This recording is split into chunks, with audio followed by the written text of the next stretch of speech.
la partie basse de la ville est occupée par les bâtiments de la Compagnie des Indes et qui symbolisent le triomphe du café. Nous sommes ici au cœur de la ville de Saint-Denis. Dans ce qui représente le triomphe du sucre, nous sommes dans la salle des fêtes de l'ancien hôtel de ville de Saint-Denis, avec ses lustres, avec ses glaces, qui nous donnent une idée de la galerie des glaces de Versailles. En continuant à arpenter cette rue de Paris, se déploient toutes les maisons des grands propriétaires qui se sont enrichis, soit dans l'activité caféière, soit dans l'activité sucrière. Certains de ces bâtiments ont été transformés en musées d'art contemporain, musée Léon Dierx, et la rue de Paris se termine par le Jardin du Roi, qui est aujourd'hui le Jardin de l'État. Sa fonction, au XVIIIe siècle, était de servir d'écran entre la population huppée qui évoluait au centre de la ville et le camp des Noirs du Roi. Mais sa fonction principale était tout de même de servir de lieu de divertissement, de promenade.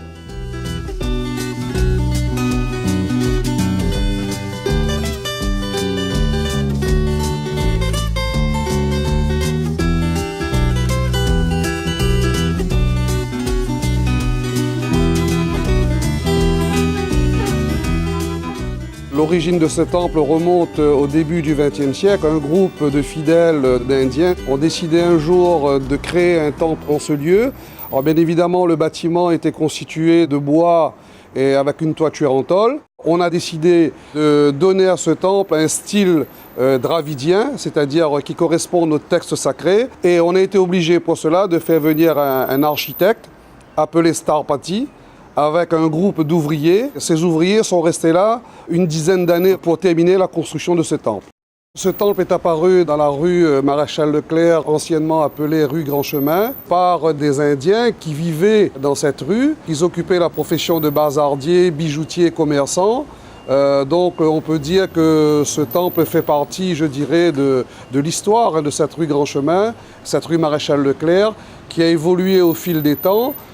Puisque bien évidemment les constructions dures, les immeubles, ont remplacé au fil des temps les maisons en bois, bois sous tôle, voire des villas style créole.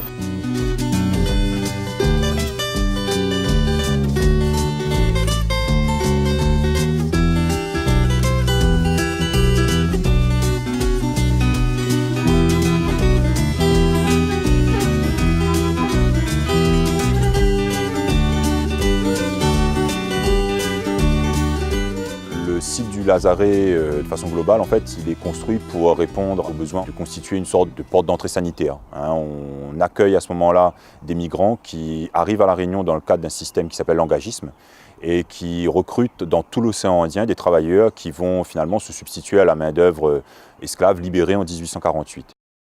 Mon premier contact avec le Lazaret, en fait, il remonte à ma période de lycée essentiellement, à travers des lectures. Et un peu plus tard, un autre contact qui est une pièce de théâtre en fait, qui s'installe sur le site de la Grande Chaloupe. La pièce s'appelle Le Pervenche, qui vise en fait à amener le visiteur, le spectateur, à travers une sorte de périple dans un plongeon dans le temps longtemps. On démarre comme ça par un accès au site avec le petit train. Et on arrive à un contact avec un jeu sur le premier espace de village.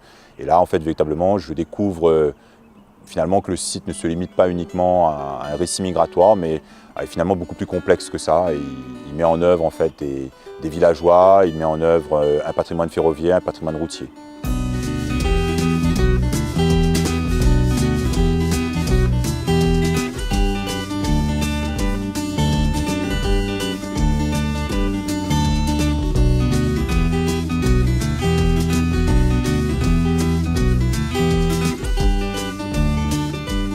Ce lieu, en fait, c'est le domaine du Chaudron, qu'on appelle aussi la case Moreau, l'habitation Moreau. Et c'est un lieu qui se trouve vraiment au cœur du Chaudron, qui était la matrice de tout le quartier du Chaudron. Il faut imaginer que dans les années 60, il y avait des champs de canne autour et c'était l'habitation principale.